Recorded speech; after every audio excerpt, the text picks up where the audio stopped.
Praise the lord. ఈరోజు వాక్యాంశము కీర్తనల గ్రంథం 86వ అధ్యాయం 13వ వచనం. ప్రభువా నా దేవా, నా ఎడల నీవు చూపిన కృప అధికమైనది. ఆమేన్, హల్లెలూయా. ప్రభు ఈ వాక్య భాగం నుండి ఈరోజు మనతో ఏం మాట్లాడుతున్నారో చూద్దాం. కీర్తనకారుడు చాలా సంతోషంగా చెప్తున్నాడు, ప్రభువా నా దేవా, నా ఎడల నీవు చూపిన కృప అధికమైనది అని. నిజమే కదా, ప్రభు చూపిన కృప అధికమైనది. ఎంత గొప్ప దేవుడో, ఆయన కృపను బట్టే కదా ఈరోజు బ్రతుకున్నాం. మరి ఆ విషయం నువ్వు తెలుసుకుంటున్నావా సహోదరి సహోదరుడా? తెలుసుకోవాలి ఆ విషయం. నువ్వు ఇలా సజీవుల లెక్కలు ఈరోజు ఉన్నావంటే అది కేవలం దేవుని కృపే అని. అంతేనా? ఆయన కృప నీ మీద అధికంగా చూపిస్తున్నారు కాబట్టి మరి నువ్వు ఈరోజు నీకన్నా అన్నిటికన్నా గనులైన వారు, అందము అంతస్తు ఐశ్వర్యము హోదా పలుకుబడి ప్రతిష్ట అన్నింటిలోనూ గనులైన వారు చనిపోయారు. కానీ దేవుని మహాకృపను బట్టే నువ్వు ఈరోజు సజీవుల లెక్కలో ఉన్నావు. ఎన్నో అవాంతరకరమైన పరిస్థితుల్లో నీవు ఉన్నప్పటికీ కూడా ఎన్నోసార్లు ప్రభు నీకు సహాయం చేశారు. అదంతా దేవుని యొక్క అధికమైన కృపని నువ్వు గమనించాలి. అంతేకాదు, కృప అంటే అర్థం తెలుసా? కృప అంటే ప్రతి మనిషికి కావాల్సింది, ప్రభు యుద్ధ మాత్రమే దొరికేది, ప్రభు మాత్రమే ఇవ్వగలిగింది, ప్రభు మాత్రమే చూపగలిగింది.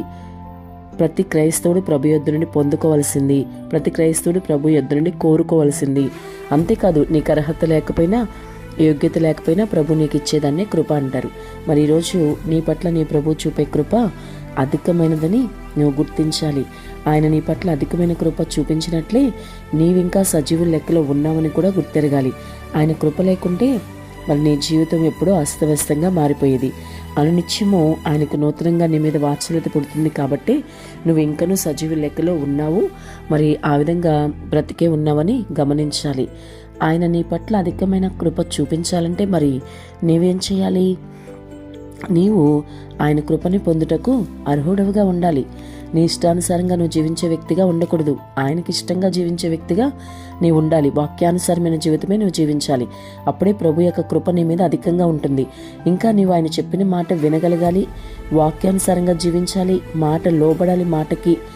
అంతేకాదు, ఆయన కృపని నిరర్ధకం చేసే వ్యక్తిగా ఎంత మాత్రం ఉండకూడదు.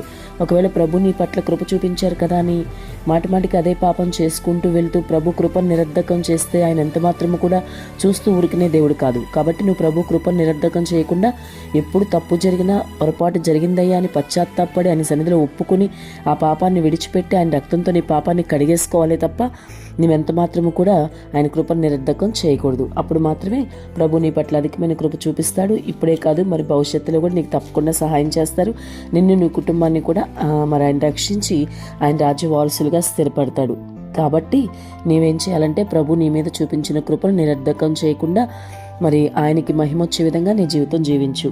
ఆయన కృప నీ పట్ల హెచ్చుగా ఉన్నదని గమనించు. ఆమేన్.